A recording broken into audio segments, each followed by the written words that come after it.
समय की बात है, किसी नगर में एक राजा राज्य करते थे। उनका परिवार और प्रजा सुखपूर्वक अपना जीवन बिता रहे थे। राजा की रानी बहुत धार्मिक विचारों की थी। वो हर समय पूजा पाठ आदि करती रहती थी। राजा के महल के बिल्कुल सामने एक साहूकार की हवेली थी। रानी और साहूकारनी पक्की सहेलियां थीं। एक दिन साहूकार के घर से जोर जोर से रोने की आवाज आ रही थी।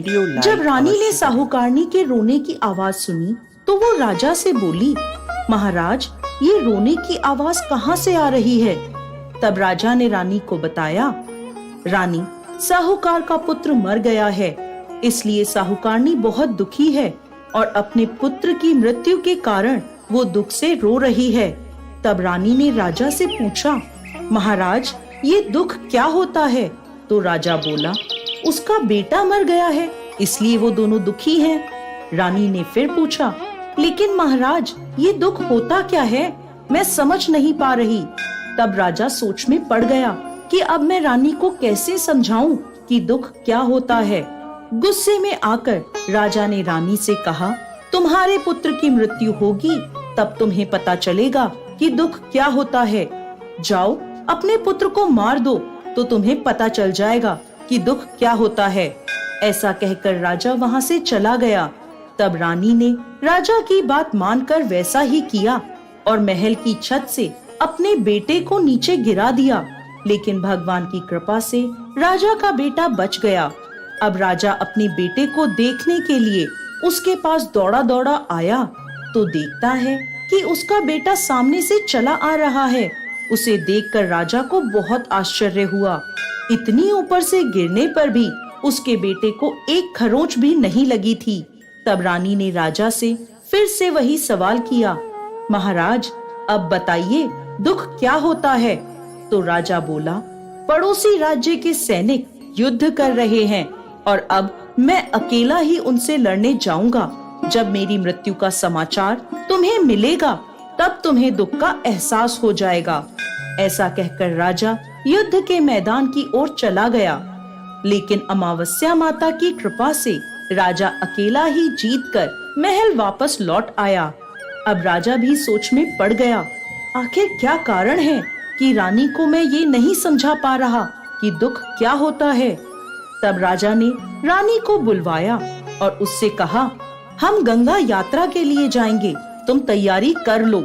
वहाँ जाकर मैं गंगा में कूदकर अपनी जान दे दूंगा, तब तुम्हें एहसास हो जाएगा कि दुख क्या होता है।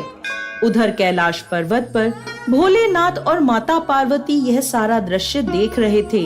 भोलेनाथ माता पार्वती से बोले, पार्वती, कलयुग में तुम्हें एक सुखी आत्मा के दर्शन कराता हूँ। तब भगवान शिव ने एक बकरे का और माता पार्वती ने एक बकरी का रूप धारण कर लिया। वो दोनों एक नदी के किनारे घास चरने लगे। इतने में राजा और रानी की सवारी वहाँ आ पहुँची। सुंदर नदी को देखकर रानी राजा से बोली, राजन, हम यहीं विश्राम करते हैं और फिर आगे बढ़ेंगे।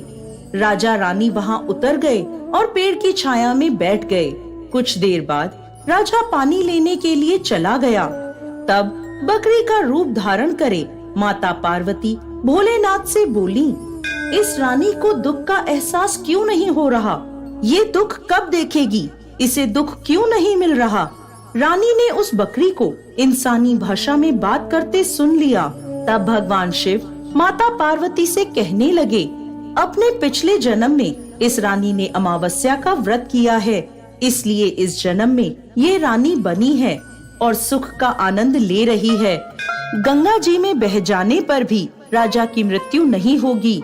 रानी ने बकरा और बकरी बने भोलेनाथ और माता पार्वती की सारी बातें सुन ली। फिर जब राजा पानी लेकर आया तो रानी ने उसे सारी बात बता दी।